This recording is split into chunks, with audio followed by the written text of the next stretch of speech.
الله من الشيطان الرجيم. بسم الله الرحمن الرحيم.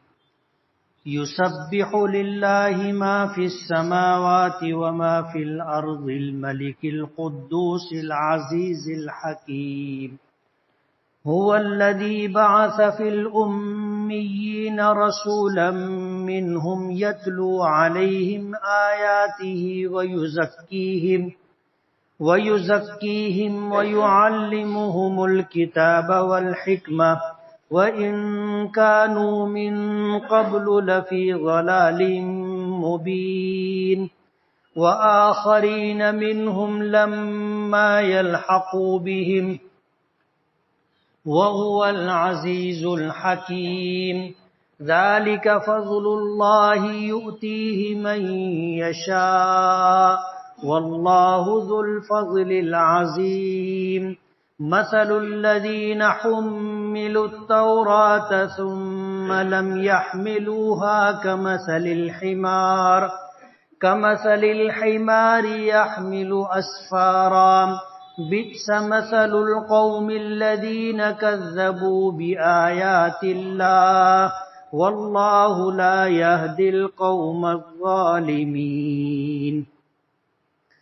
قل يا أيها الذين هادوا إن زعمتم أنكم أولياء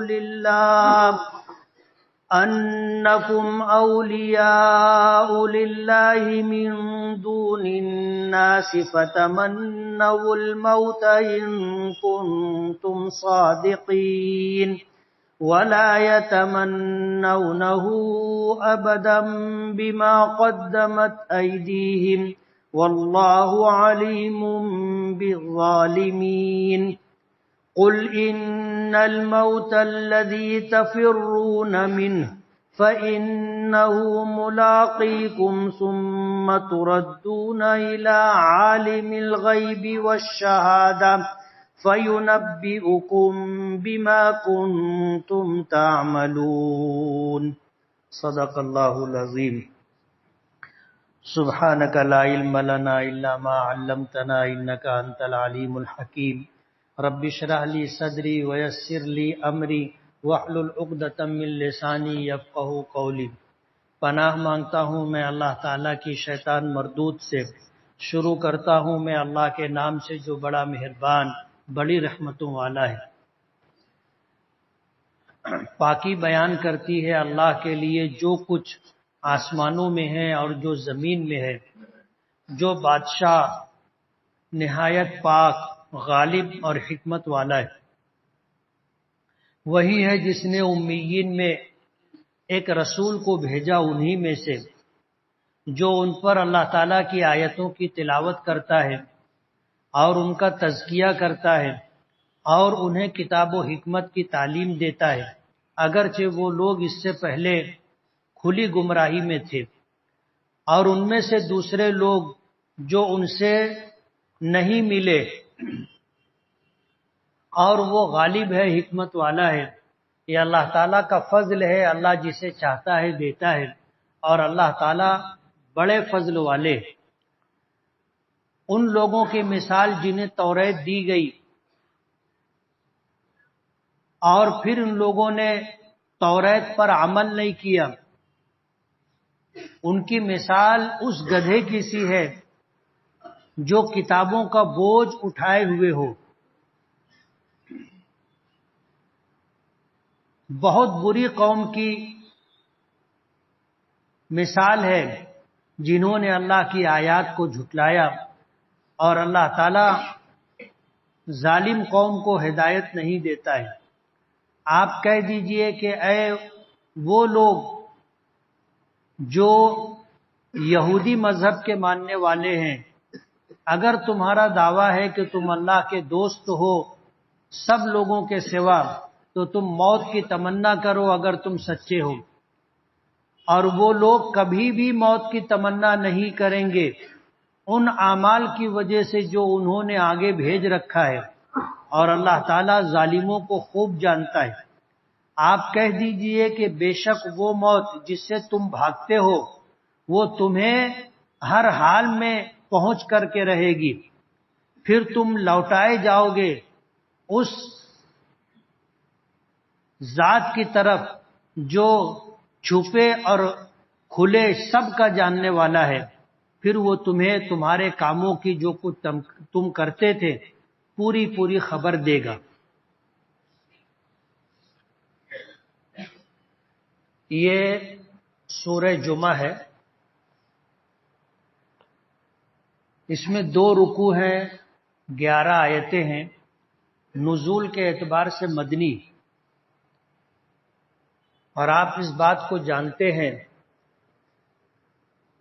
کہ مکی اور مدنی ہونے کا مطلب کیا ہے۔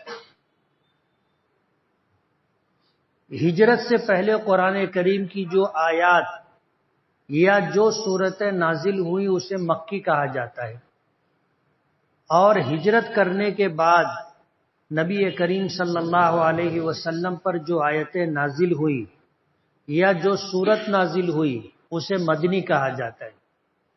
مکی اور مدنی صورتوں کے مضامین میں کافی فرق ہے۔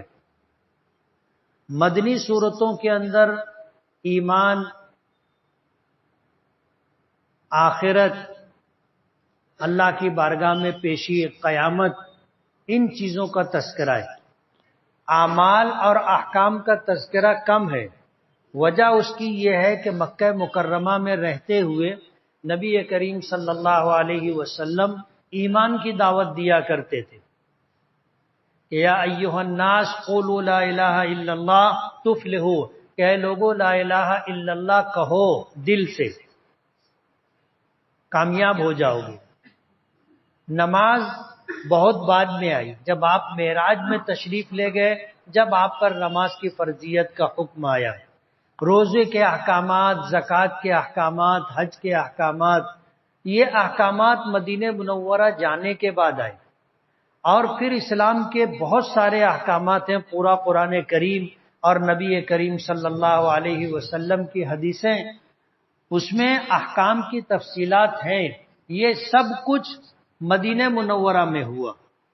احکامات مدینے میں آئے، ایمان، اسلام، اور اسی طرح جو ہے قیامت، آخرت، حشر و نشر، یہ سب کچھ جو ہے مکی صورتوں میں ملے گا، اور مدنی صورتوں کے اندر غالب طور پر احکامات ملیں گے۔ تو یہ سورہ جمعہ ہے۔ نبی کریم صلی اللہ علیہ وسلم جمعہ کی نماز میں سورہ جمعہ بھی پڑھتے تھے، سورہ منافقون بھی پڑھتے تھے، اور اسی طرح سورہ اعلیٰ اور سورہ غاشیہ یہ بھی پڑھا کرتے تھے۔ ان سورتوں کا جمعہ کی نماز میں پڑھنا سنت ہے۔ آیتوں کا ترجمہ آپ نے سنا، اور ترجمے سے آپ نے اندازہ کر لیا ہوگا کہ ان کی تفسیر کیا ہو سکتی ہے۔ بہت سارے احباب اجتماع میں ہیں، اور ان کا یہ تقاضا تھا کہ پھر ہم لوگ کیا کریں گے۔ میں نے کہا آپ اجتماع میں شرکت کر لو، آیتوں کی تلاوت بھی ہو جائے گی، اس کا ترجمہ بھی ہو جائے گا، اور آپ لوگوں کے لیے اگلے ہفتے میں اس کو دوہرا بھی لیں گے، کوئی بات نہیں ہے۔ ایک مضمون اگر 2 مرتبہ سن لیا گیا تو کوئی بات نہیں ہے، اور قرآن کریم اللہ کا وہ کلام ہے کہ اسے جتنا پڑھا جائے، جتنا سنا جائے، جی نہیں بھرتا، جی نہیں بھرتا۔ باقی دنیا کی کوئی بھی کتاب ہو اور کسی کی کوئی بھی بات ہو، آدمی پڑھے، 2 مرتبہ پڑھے، تیسری مرتبہ پڑھے، طبیعت اکتا جاتی، لوگ بولنے لگتے ہیں کہ اس کے بعد یہ ہے، اس کے بعد یہ ہے، اس کے بعد یہ ہے، یعنی رغبت اور شوق باقی نہیں رہتا۔ لیکن قرآن کریم اللہ تعالیٰ کا کلام ہے، اور اس کلام کو جتنا سنا جائے، جتنا پڑھا جائے، رغبت بڑھتی ہے، شوق بڑھتا ہے، آدمی اکتاتا نہیں ہے، آدمی اکتاتا نہیں ہے۔ قرآن کریم ہم لوگ ہمیشہ پڑھتے ہیں، اور رمضان المبارک میں عام لوگ بھی اس کا اہتمام کرتے ہیں. نمازوں میں قرآن کریم پڑھا جاتا ہے، تراویح کے اندر پورا قرآن پاک پڑھا اور سنا جاتا ہے، لیکن طبیعت اکتاتی نہیں ہے. تو اللہ کا یہ کلام ہے. مدنی ہونے کے اعتبار سے آپ اندازہ کر سکتے ہیں کہ یہ سورت مسبحات میں سے ہے. مسبحات ان سورتوں کو کہا جاتا ہے جس کی شروعات سبح للہ یا یسبح للہ ما فی السماوات و ما فی الارض سے ہوتی ہے. یہ جو مسبحات ہیں ان سورتوں کی مستقل ایک فضیلت ہے. ہمارے اکابرین اور بزرگوں کا معمول رہا کہ روزانہ ان مسبحات کو پڑھا کرتے تھے. یہ 8 سورتیں ہیں جن کی شروعات سبح للہ اور یسبح للہ ما فی السماوات و ما فی الارض سے ہوتی ہے. اس کو پڑھنا چاہیے، اور روزانہ اگر پڑھنے کا معمول بنا لیا جائے تو اس کی خیرات و برکات نمایاں طور پر نظر آتی. اس سورت کی پہلی آیت میں ہے کہ آسمانوں میں اور زمین میں جو کچھ ہے، جو کچھ سے آپ اندازہ کر سکتے ہیں کہ جن کو ہم جاندار سمجھتے ہیں وہ بھی، جس میں انسان اور انسانوں کے علاوہ تمام حیوانات، چرند پرند درند، سب مخلوقات آ گئی. ساری مخلوقات، جو کچھ آسمانوں میں ہے وہ بھی یعنی فرشتے، اور جو کچھ زمینوں میں ہے یعنی انسان، جنات و شیاطین اور تمام مخلوقات، یہ اللہ تعالیٰ کی پاکی بیان کرتی. آپ اندازہ کرو کہ اللہ تعالیٰ کی عظمت اور اس کی پاکی بیان کرنے والی کتنی مخلوقات. اور اللہ تعالیٰ کو یہ ادا بندوں کی بہت پسند ہے کہ بندے اللہ کی تعریف کریں، اللہ تعالیٰ کی پاکی بیان کریں، اللہ تعالیٰ کی عظمت کا تذکرہ کریں. اس سے ایمان بھی بڑھتا ہے، اللہ تعالیٰ کی ذات اور صفات سے انسیت پیدا ہوتی ہے، اللہ تعالیٰ سے محبت اور لگاؤ پیدا ہوتا ہے. اور یہ چیز مطلوب ہے، مقصود ہے. یعنی ہر وہ شخص جس کو اللہ نے ایمان کی دولت دی ہے، ہر وہ شخص جو اللہ پر، آخرت پر، انبیاء کرام پر، قرآن کریم پر، حشر و نشر پر، اور مرنے کے بعد دوبارہ زندہ ہونے پر، اچھی بری تقدیر پر ایمان رکھتا ہو، اللہ سے محبت ہونے میں یہ ساری چیزیں اس کے لیے ماننا اور قبول کرنا بہت آسان ہو جاتا ہے. تو اللہ کی پاکی بیان کرنے سے اللہ خوش ہوتے. بندوں کی یہ ادا اللہ کو بہت پسند ہے. اور انسانوں کے علاوہ جتنی مخلوقات ہیں ان کی زندگی کا دار و مدار اسی پر ہے. اللہ تعالیٰ نے ہم لوگوں کو مکلف بنایا، تو مکلف جو مخلوق ہے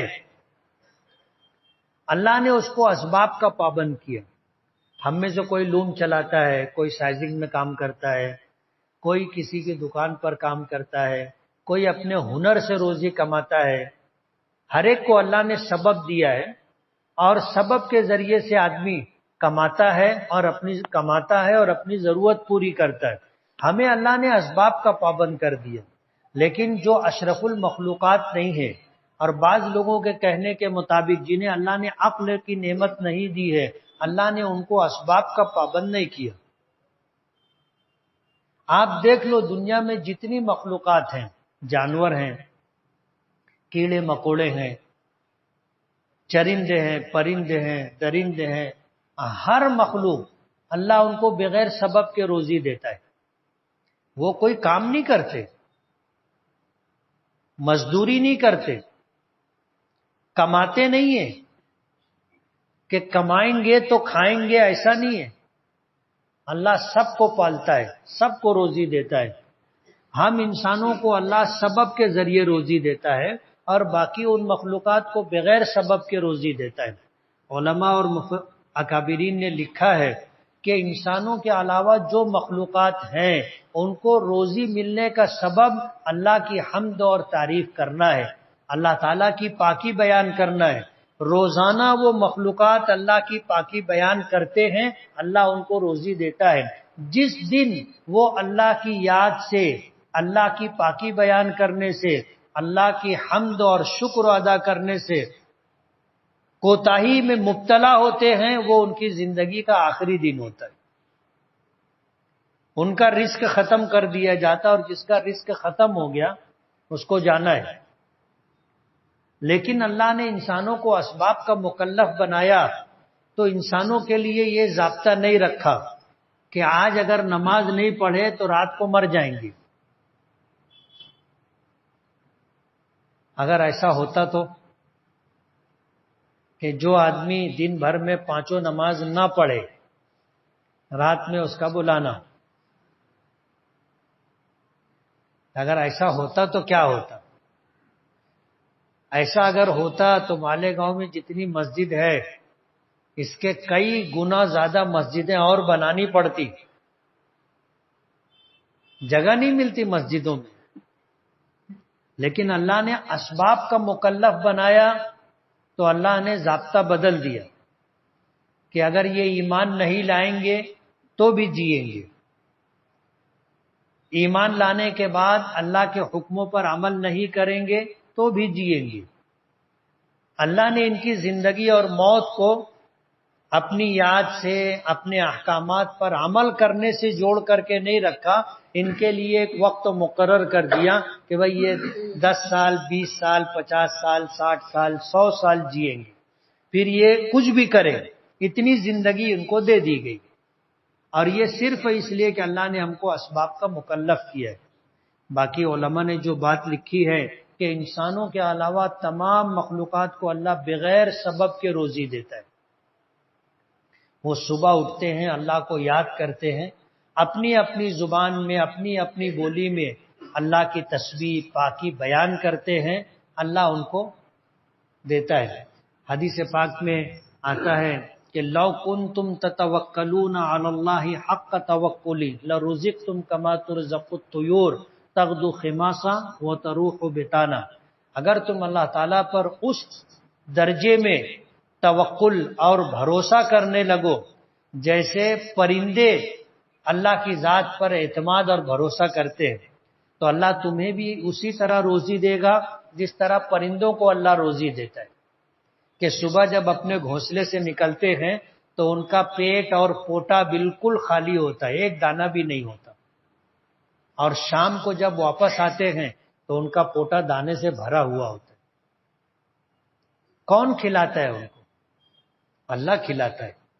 وہ اللہ کی حمد اور تعریف کرتے ہیں، اللہ ان کو روزی دیتا ہے۔ اس کے علاوہ جو مخلوق نور سے پیدا کی گئی ہے، فرشتے، اللہ کی یہ وہ مخلوق ہے کہ ان کی غذا ہی اللہ کی عبادت ہے۔ وہ اللہ کی عبادت کرتے ہیں، اللہ ان کو اس کے ذریعے سے ان کی ضرورت اللہ پوری کر دیتا ہے۔ تو ان کی غذا اللہ کی یاد ہے، عبادت ہے، اطاعت ہے، فرما برداری ہے، اسی سے ان کا گزارا ہو جاتا ہے، یہی ان کی غذا ہے۔ تو زمین و آسمان کی تمام مخلوقات اللہ کی پاکی بیان کرتی ہیں، حالانکہ اللہ بے نیاز ہے۔ ہم انسان اللہ کی پاکی نہ بھی بیان کرے تو اللہ کی پاکی بیان کرنے والی مخلوقات بے شمار ہے۔ کہتے ہیں نا کہ اللہ نے 18,000 یا اس سے بھی زائد مخلوقات پیدا کی، ہم 18,000 میں سے ایک مخلوق ہے انسان، باقی ساری مخلوقات اللہ کی پاکی بیان کرتی، اور ہم اگر اللہ کی پاکی بیان کریں، سبحان اللہ کہیں، اللہ کی حمد و بیان کریں، الحمدللہ کہیں، اللہ کی کبریائی بیان کریں، اللہ اکبر کہیں، اللہ کی وحدانیت بیان کریں، لا الہ الا اللہ کہیں، تو اس پر اللہ ہمیں اجر دیتا ہے۔ اور ایک مرتبہ سبحان اللہ کہنا، ایک مرتبہ الحمدللہ کہنا، ایک مرتبہ اللہ اکبر کہنا، ایک مرتبہ لا الہ الا اللہ کہنا جنت میں ایک درخت لگاتا ہے۔ معراج میں جب نبی کریم صلی اللہ علیہ وسلم تشریف لے گئے تھے تو حضرت ابراہیم علی نبینا علیہ الصلاۃ والسلام سے ملاقات ہوئی تھی، اور میں نے پیچھے کئی مرتبہ یہ بات بتائی کہ حضرت ابراہیم علیہ الصلاۃ والسلام نے نبی کریم صلی اللہ علیہ وسلم سے یہ کہا تھا کہ اپنی امت کو میرا سلام کہنا۔ تو حضور پاک صلی اللہ علیہ وسلم نے قیامت تک آنے والی امت کو حضرت ابراہیم علیہ الصلاۃ والسلام کا سلام کہا ہے۔ حضرت ابراہیم نے کہا تھا کہ اپنی امت کو کہنا کہ السلام علیکم ورحمۃ اللہ وبرکاتہ۔ اب ہمیں جواب دینا ہے، تو ہم کیسے جواب دیں گے؟ پہلے سلام پہنچانے والے پر کہیں گے، جیسے حضور نے ہم کو سلام پہنچایا تو ہم کہیں گے علیہ، کہو علیہ، پھر وعلیہ السلام، یعنی پہلے اپنے نبی جناب رسول اللہ صلی اللہ علیہ وسلم پر، اور اس کے بعد حضرت ابراہیم علی نبینا علیہ الصلاۃ والسلام پر سلامتی ہو۔ اب اللہ کے رسول صلی اللہ علیہ وسلم اپنی قبر میں آرام فرمائیں، اور آپ کی حدیثوں کے ذریعے سے ہم تک سلام پہنچا ہے، تو ہم نے کہا علیہ۔ اور اگر کوئی دوسرا شخص آ کر کے ہم کو سلام کہے کہ میں بمبئی گیا تھا، آپ کے ایک دوست مل گئے، انہوں نے آپ کو سلام کہا ہے السلام علیکم ورحمۃ اللہ وبرکاتہ، تو ہم کیسے جواب دیں گے؟ پہلے کہیں گے علیکا، کیا کہیں گے؟ علیکا وعلیہ السلام، علیکا وعلیہ السلام، کہ تجھ پر، کہ تو ان کی طرف سے سلام، رحمت اور برکت کی دعا لے کر کے آیا، تو تجھ پر اور تیرے بعد اس سلام بھیجنے والے پر سلامتی ہو، اللہ پاک کی طرف سے رحمتوں اور برکتوں کا نزول۔ یہ جواب دینے کا طریقہ ہے۔ تو یہ سورت سورہ جمعہ مدنی ہے، اور یہ سورت ایسی ہے جس کا آغاز، جس کی ابتدا اللہ تعالیٰ کی پاکی بیان کرنے سے ہے۔ یسبح للہ، اللہ کے لیے پاکی بیان کرتی ہے، ما فی السماوات، جو کچھ آسمانوں میں ہے، وما فی الارض، اور جو کچھ زمین میں ہے۔ حالانکہ اللہ کیسا ہے؟ ملک، بادشاہ ہے، القدوس، نہایت پاک ہے، العزیز، زبردست ہے، غالب ہے، الحکیم، حکمت والا ہے۔ اللہ تعالیٰ کی یہ صفات ہیں۔ اللہ کو ہماری پاکی کی بیان کرنے کی ضرورت نہیں ہے، وہ پاک ہے، اپنی ذات کے اعتبار سے بھی اور صفات کے اعتبار سے بھی۔ ہماری پاکی بیان کرنے سے اللہ کی پاکی بڑھ جائے گی، ایسا کچھ بھی نہیں ہے، لیکن جو پاکی ہم بیان کریں گے اللہ کی پاکی، کہ سبحان اللہ کہیں گے، ہمیں اس کا اجر ملے گا۔ اور کیا؟ جنت میں اللہ پاک ایک درخت لگائیں گے، اور اس طرح ہم اللہ کو یاد کرتے ہیں۔ اللہ کا حکم ہے فَاذْكُرُونِي أَذْكُرْكُمْ، تم مجھے یاد کرو، میں تمہیں یاد کروں گا۔ اور اگر ہم نے اللہ کو یاد کیا تو اللہ ہمیں یاد کرتے ہیں۔ اللہ کے یاد کرنے کا مطلب یہ ہے کہ اللہ پاک ہماری طرف متوجہ ہیں، ہماری ضرورتیں دیکھ رہے ہیں، ہماری پریشانیاں دیکھ رہے ہیں، ہماری بیماریاں دیکھ رہے ہیں، سمجھ رہے ہو؟ اور جب اللہ پاک دیکھتا ہے تو اللہ تعالیٰ 70 ماہوں سے زیادہ مہربان ہے۔ اگر ہم پریشانی میں ہیں، بیماری میں ہیں، محتاجگی اور ضرورت میں مبتلا ہیں، اور ہمارے ماں باپ اگر ہم کو دیکھ رہے ہیں اور حالات کو سمجھ رہے ہیں، اور ماں باپ کو اللہ نے حیثیت دی ہے کہ وہ ہماری ضرورت پوری کر سکتے ہیں، تو کریں گے کہ نہیں کریں گے؟ کریں گے۔ تو اللہ تو 70 ماہوں سے زیادہ مہربان ہے۔ اللہ اگر ہماری طرف متوجہ ہے تو ہماری ساری پریشانیاں، ضرورتیں، ہمارے سارے تقاضے اللہ کے سامنے، اور اللہ کریم ہے، بے مانگے دیتا ہے۔ ہم مانگیں گے جب ملے گا ایسا نہیں ہے، بے مانگے اللہ پاک دیتے۔ اس لیے اللہ نے فرمایا فَاذْكُرُونِي أَذْكُرْكُمْ، تم مجھے یاد کرو میں تمہیں یاد کروں گا۔ اللہ کے یاد کرنے کا مطلب نہیں کہ اللہ نے یاد کیا کہ بلانا آیا، ایسا نہیں ہے۔ اس لیے جب کائنات کی تمام مخلوقات اللہ کی پاکی بیان کرتی ہیں تو اللہ نے ہمیں اشرف المخلوقات بنایا ہے۔ تمام مخلوقات میں سب سے اشرف، سب سے زیادہ شرف و فضیلت والا بنایا ہے، تو ہماری ذمہ داری زیادہ ہے، ہماری ذمہ داری زیادہ ہے کہ ہم اللہ تعالیٰ کی خوب پاکی بیان کریں گے نا۔ بقیہ آیات کی تفسیر انشاءاللہ اگلے ہفتے۔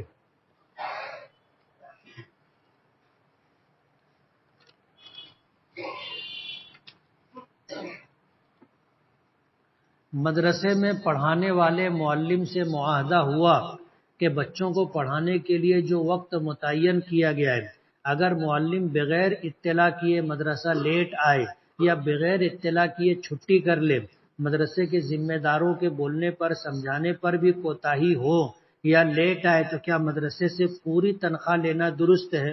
درست نہیں۔ جو ذمہ داری دی گئی ہے وہ ذمہ داری پوری کریں گے تو پوری تنخواہ لیں گے، اور اگر ذمہ داری پوری نہیں کر رہے ہیں اور مدرسے کے ذمہ داران اس پر متنبہ بھی کر رہے ہیں، اس کے بعد بھی ہم لوگ اپنی اصلاح نہیں کر رہے ہیں، تو جو وقت ہم نے نہیں دیا اور جو کام ہم نے نہیں کیا اس کی تنخواہ معاوضہ لینا درست نہیں۔ جتنی کوتاہی ہوگی اتنی تنخواہ کٹا دینا چاہیے۔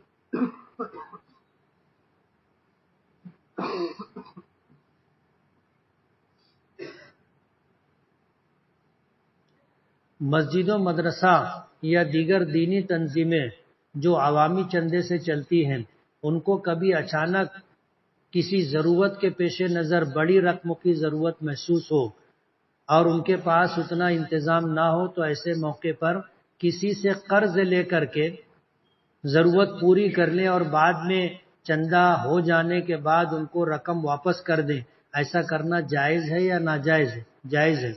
اپنا کام کرنے کے لیے ادھار لیتے نا اور واپس کرتے تو جائز ہے، تو اسی طرح مسجد و مدرسے کی ضرورت بھی پوری کرنے کے لیے قرض لیا جا سکتا ہے۔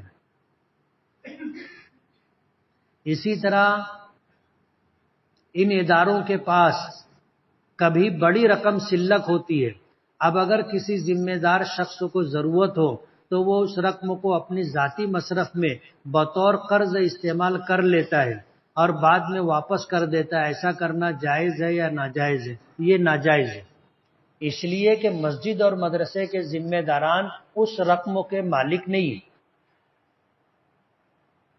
پہلی جو صورت ہے اس میں قرض دینے والا مالک ہے، اپنی ملکیت میں سے دے رہا ہے، جائز ہے، لیکن مسجد مدرسوں میں چندے سے جو رقم جمع ہوتی ہے ذمہ داران اس کے مالک نہیں ہیں، ایک بات۔ دوسری بات یہ کہ ان کو جو یہ چندے کی رقم ملی ہے اس کا مصرف متعین ہے کہ یہ پیسہ کہاں خرچ کیا جائے گا۔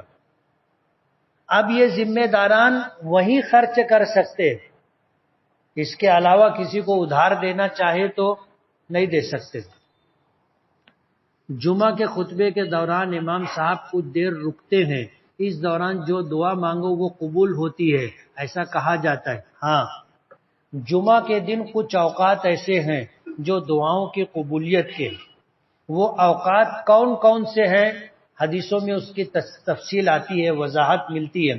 ان میں سے ایک یہ بھی ہے کہ جس وقت امام خطبہ دینے کے لیے کھڑا ہوتا ہے اور ممبر پر بیٹھتا ہے اس وقت دعا قبول ہوتی، پھر جب ممبر سے اترتا ہے مصلی پر کھڑا ہوتا ہے اس وقت بھی دعا قبول ہوتی ہے، اور جب وہ سلام پھیرتا ہے نماز مکمل کرتا ہے اس وقت بھی دعا قبول ہوتی ہے۔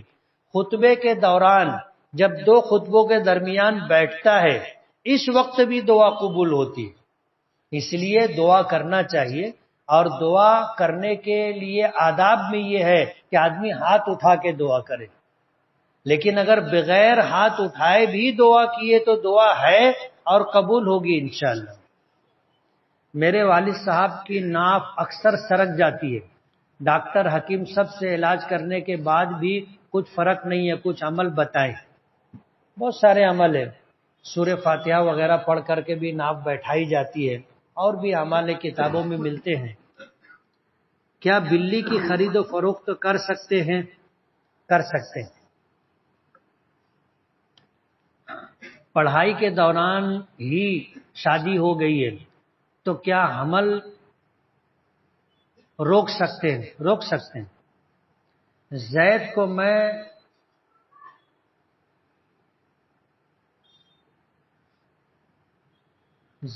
میں نے کچھ دن پہلے کچھ رقم قرض دیا تھا اور اب زید وہ رقم مجھ کو لوٹا رہا ہے، لیکن وہ گھر سے چوری کر کے مجھ کو رقم لوٹا رہا ہے، تو کیا میں وہ پیسہ لے سکتا ہوں؟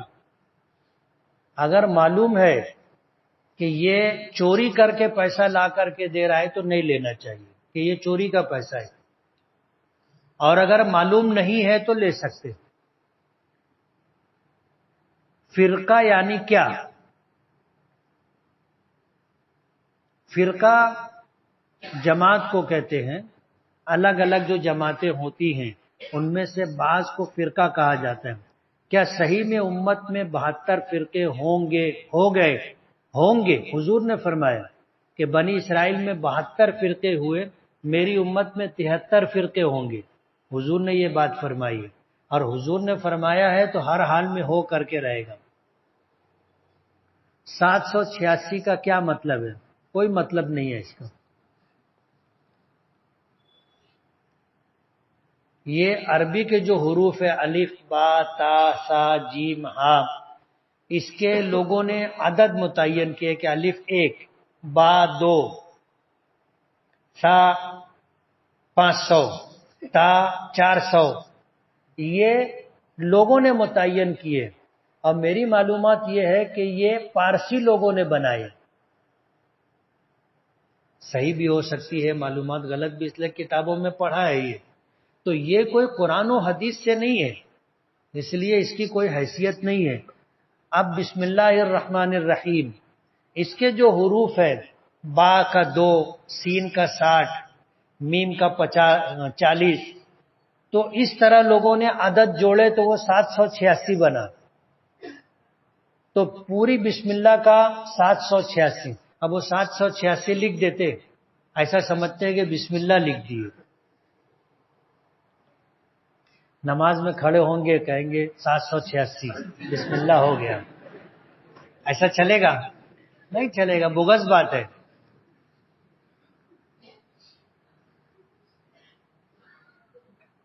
میری والدہ کو اکثر کھانا کھاتے وقت پہلے یا دوسرے نوالے ہی میں ہچکی آ جاتی ہے، کیا ہے؟ رہنمائی کرے، ماجرا کیا ہے؟ رہبری فرمائے۔ یہ جسم میں بسا اوقات پانی کی کمی ہوتی ہے تو ہچکی آتی، کبھی ایسا ہوتا ہے کہ ہوا کی نالی میں کھانے کے ذرات یا تیل کے اثرات چلے جائیں تو ٹھسکا آتا ہے۔ میڈیکل لائن سے، طبی اعتبار سے دل جو ہوتا ہے ہمارا، وہ ایک باریک پردے میں ہوتا ہے، غلاف میں، اس کو اگر گرمی لگے تو ہچکی آنے لگتی ہے۔ الگ الگ وجہ بتائی جاتی ہے، اور مشہور ایسا ہے کہ کھانے بیٹھے اور کسی نے یاد کیا تو بولتے ہیں کہ کسی نے یاد کیا اس لیے ہچکی آ رہی ہے۔ یہ سب کہنے کی باتیں ہیں۔ اگر ہم ایسا سمجھے کہ موت نے یاد کیا ہے اور پھر آدمی جو ہے آخرت کی تیاری کرے تو اچھی بات ہے۔ اگر ہم وضو بناتے وقت ایک عضو چھوڑ دیں اور باقی عضو کا پانی سوکھنے کے بعد آخری عضو دھوئیں تو کیا وضو ہوگا؟ نہیں ہوگا۔ وضو کرنے کے لیے کچھ شرائط ہیں، وہ یہ کہ پے در پے ایک عضو دھونے کے بعد خشک ہونے سے پہلے دوسرا دھونا ضروری ہے۔ اگر ایک وضو دھوئے اور یہ خشک ہو گیا پھر دوسرا دھوئے تو وضو نہیں ہوگا۔ رحمت اللہ علیہ کا کیا مطلب ہے؟ یہ عربی زبان کا لفظ ہے۔ اللہ کے نیک بندوں کو رحمت اللہ علیہ کہا جاتا ہے۔ یہ دعائیہ جملہ ہے کہ اللہ تعالیٰ ان پر رحمت نازل فرمائے۔ نبی کریم صلی اللہ علیہ وسلم کے لیے ہے صلی اللہ علیہ وسلم، اور نبیوں کے لیے ہے علیہ السلام علیہم السلام. ایک نبی ہو تو علیہ السلام، ایک سے زائد ہو تو علیہم السلام. اور اللہ کے نیک برگزیدہ بندے اولیاء کرام، صحابہ، تابعین، تبع تابعین، ان کے لیے رحمت اللہ علیہ کا لفظ ہے. یہ ایک اصطلاح ہے جو امت میں چلی آ رہی ہے. حالانکہ سب کے یہ سارے جملے دعائیہ جملے. صلی اللہ علیہ وسلم کا مطلب یہ ہے کہ اللہ تعالیٰ نبی کریم صلی اللہ علیہ وسلم پر اپنی رحمت کاملہ نازل فرمائے. نیند کا کتنا جھونکا آئے گا تو وضو ٹوٹ جائے گا. آدمی اگر سویا اور غفلت ہو گئی تو جسم کے اعضاء میں ڈھیلا پن آ جاتا ہے. آدمی اگر سویا ہو، اس کا ہاتھ ہو ایسے رکھا ہوا، آپ اٹھاؤ گے تو ہاتھ اٹھ جائے گا، اس کو پتہ بھی نہیں چلے گا. ہاتھ اٹھا کر کے ادھر کر دو ادھر کر دو، بلکہ بسا اوقات اس کو اٹھا لو ادھر سے ادھر کر دو تو بھی اس کو پتہ نہیں چلتا. اعضاء ڈھیلے ہو جاتے ہیں. جب آدمی سوتا ہے تو اعضاء ڈھیلے ہوتے ہیں، تو بسا اوقات ایسا ہوتا ہے کہ پیٹ میں جو گیس ہوتی ہے وہ پاخانے کے راستے خارج ہوتی ہے اور سونے والے کو پتہ بھی نہیں چلتا.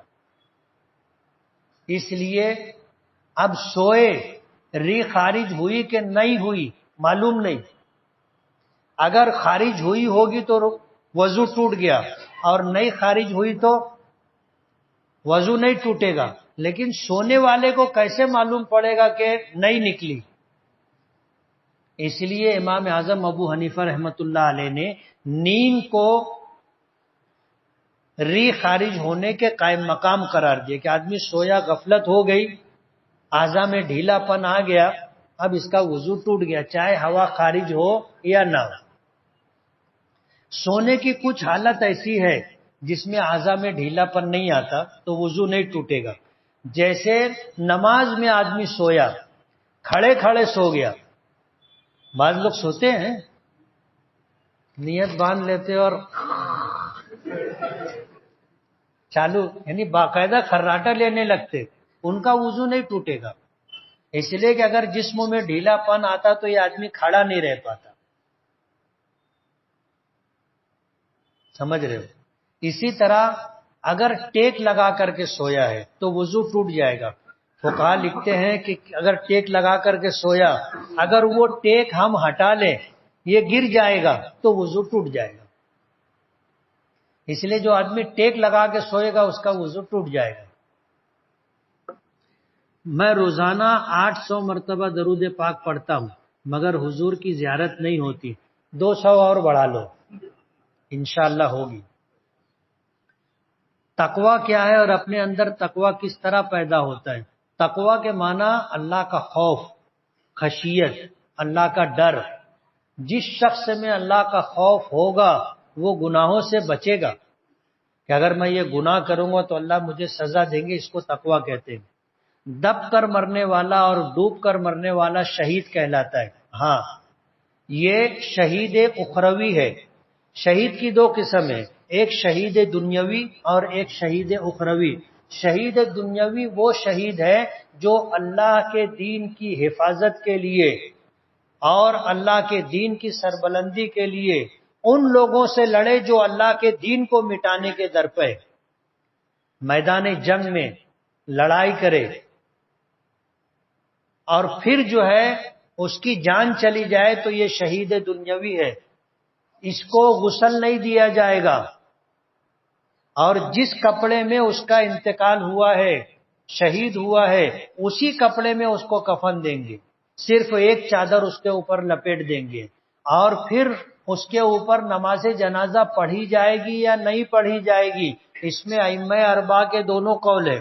ایک تو یہ ہے کہ اس شہید کی نماز جنازہ پڑھی جائے گی، یہ امام اعظم ابو حنیفہ رحمۃ اللہ علیہ کا قول ہے، ان کا مسلک ہے. اور دوسرے فقہا کہتے ہیں کہ یہ شہید ہے، اس کی نماز جنازہ کی ضرورت نہیں ہے، کہ اللہ نے اس کی بخشش کر دی ہے. نماز جنازہ میت کے لیے دعا ہے، میت کے لیے دعا ہے، اور اس کو جو ہے دعا کی ضرورت نہیں ہے، یہ بخشا ہوا ہے. ایک حافظ کے لیے 2 نصیحت کیجیے. روزانہ 3 پارہ دیکھ کر کے پڑھنے کا اور اللہ تعالیٰ کے دین قرآن کریم کے احکامات پر عمل کرنے کا۔ اللہ نے آدم کے پیدا کرنے کے فوراً بعد بلی کیوں پیدا کی؟ کون بولا بلی پیدا کی؟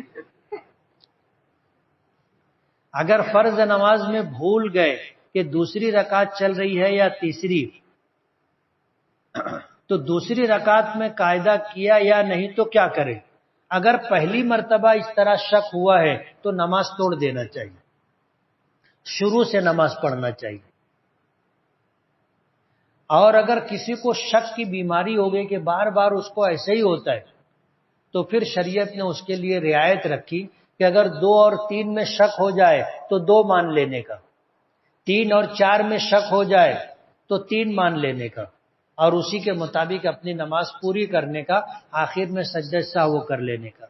خرگوش کا گوشت کھانا جائز ہے یا نہیں؟ جائز ہے۔ صبح کے وقت باسی منہ گرم پانی پینا چاہیے یا نہیں؟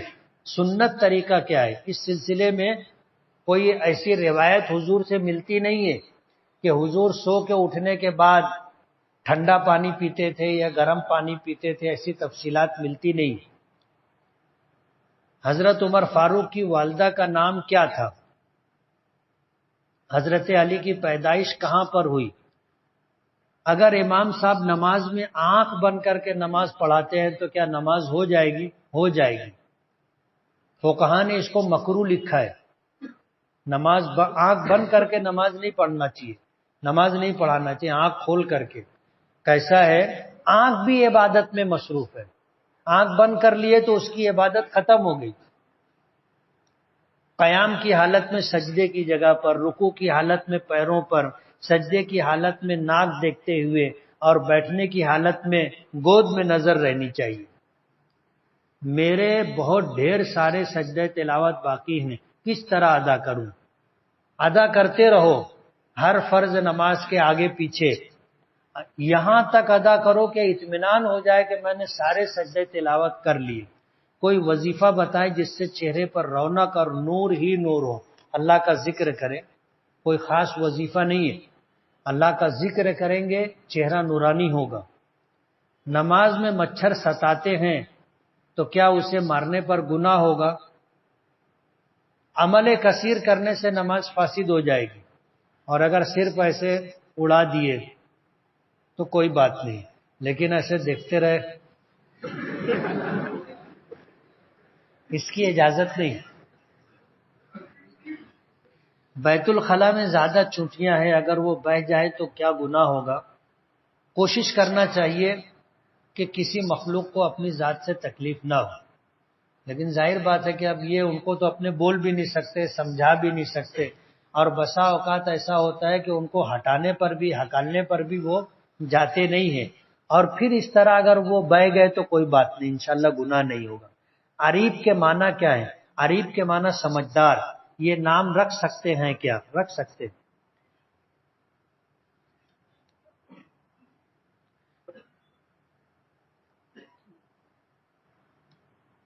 میں نے ایک شخص کو ادھار دیا، اس نے مجھ سے وعدہ کیا کہ وہ مجھے 2 سال بعد دے گا، مگر 2 سال بعد وہ سود بیاج لینے لگا، اور وہ مجھے بینک سے سود بیاج کا پیسہ لے کر دے رہا ہے، تو لینا جائز ہے کیا؟ اپنا جو پیسہ ہے، اگر اپنے کو پتہ ہے کہ اس کے پاس اس کا پیسہ بھی ہے اور اسی پیسے پہ وہ بیاج لیتا ہے، تو اپنے اس کو بول سکتے کہ بھائی تیرے پاس جو پیسہ ہے تیرا اپنا، سود بیاج میں نہیں لیا ہوا، وہ پیسہ دے۔ ایک مرتبہ بولنے کے بعد وہ پیسہ جو بھی دے وے آپ لے سکتے ہو۔ اگر وہ اصل پیسہ دے گا اپنا تو بھی آپ لے سکتے ہو، اور اگر آپ کے بولنے کے بعد سود بیاج میں لیا ہوا پیسہ بھی دے گا تو آپ لے سکتے ہو۔ امامت کرتے وقت اگر فون آ جائے تو کیا امام صاحب فون اٹھا کر جیب میں رکھ سکتے ہیں یا نہیں، یا کٹ کر سکتے ہیں یا نہیں؟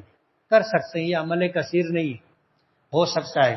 گھنٹی بند کرنا تھی، بند نہیں کیے، اور گھنٹی بجنے لگی تو بند کر لینا چاہیے، اس سے نماز فاسد نہیں ہوگی۔ ارحان کے معنی کیا ہے؟ یہ نام رکھ سکتے ہیں کیا؟ ارحان یہ بنایا ہوا لفظ ہے، اس لیے کیا معنی ہے معلوم نہیں.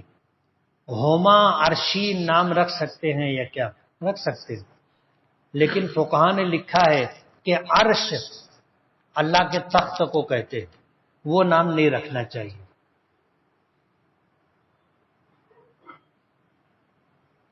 مالیگاؤں شہر مسجدوں، میناروں، مدرسوں، خانقاہوں کا شہر کہلاتا ہے، لیکن اتی کرمن بہت بڑا مسئلہ ہے. آج شہر میں مین روڈ پر جھوپڑ پٹی بسی ہوئی ہے جو سرکاری ملکیت پر، open space, D P road وغیرہ پر. آپ شہر کے ایم ایل اے بھی ہیں، جو کہ اس طرف توجہ دیجیے اور عوام کو بھی ناجائز قبضہ کرنے سے بچائیے. کریں گے انشاءاللہ. حیض کے 7 دن بعد نماز پڑھ سکتے ہیں کیا؟ عورتیں اگر ان کو عادت ہے کہ 7 دن آتا ہے ناپاکی کا خون پھر بند ہو جاتا ہے تو نہا کر کے وہ نماز پڑھ سکتے ہیں.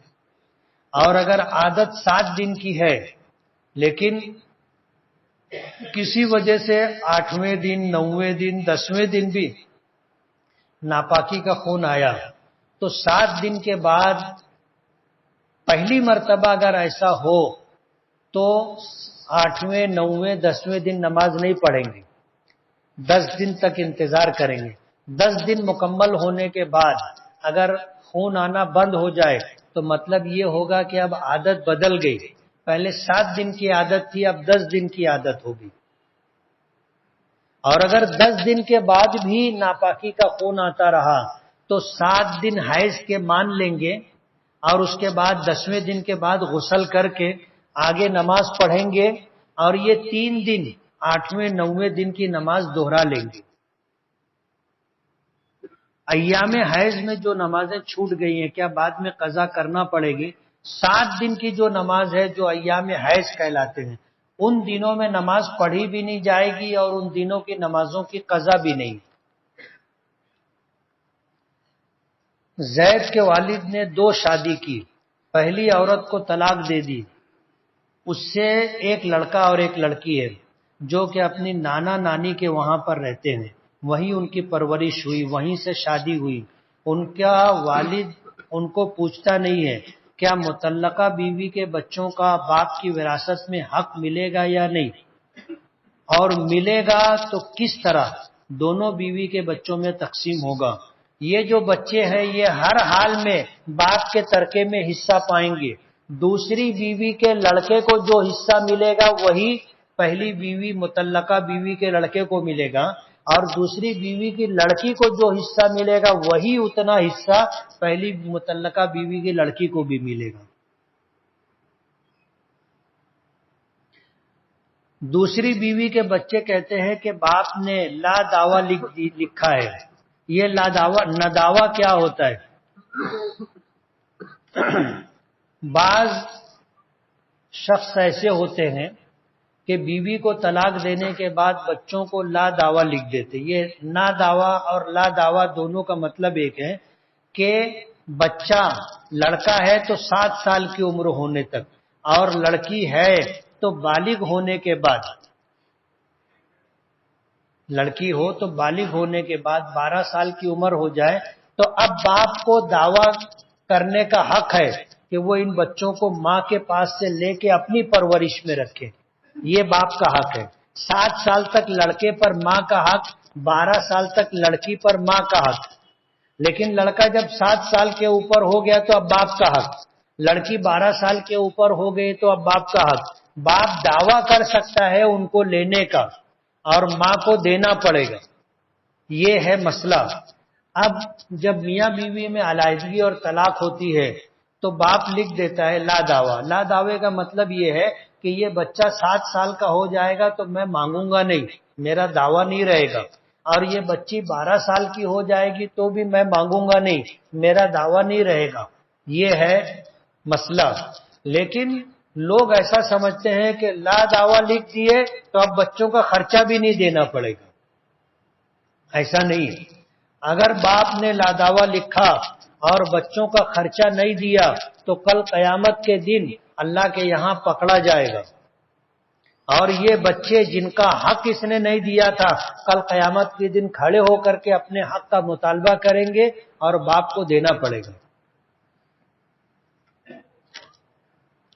اگر ہم قرآن پڑھ رہے ہیں اور کسی نے حضور کا نام لیا تو کیا ہم پڑھتے پڑھتے جواب دے دیں؟ قرآن کریم پڑھنے کے بعد ہمیں بھی درود شریف پڑھنا چاہیے، درمیان میں رک کر کے صلی اللہ علیہ وسلم کہنا ضروری نہیں۔ حضرت جبرائیل نبی کے پاس نبوت سے پہلے بھی آتے تھے، حضرت جبریل کی ذمہ داری ہے کچھ کام کی، ان میں سے ایک تو اللہ کا پیغام اللہ کے نبی و رسولوں تک پہنچانا، اور دوسرا قوموں پر عذاب اگر اللہ نے بھیجا ہے تو جبرائیل عذاب لے کر کے آتے تھے۔ اس لیے نبی کے پاس یا تو اللہ کا پیغام لے کر کے آئیں گے یا عذاب لے کر کے آئیں گے۔ میں نے سنا ہے مفتی صاحب، میں نے سنا ہے کہ نقطے والے نام نہیں رکھنا چاہیے کیونکہ اللہ میں اور محمد میں نقطہ نہیں ہے، غلط بات ہے۔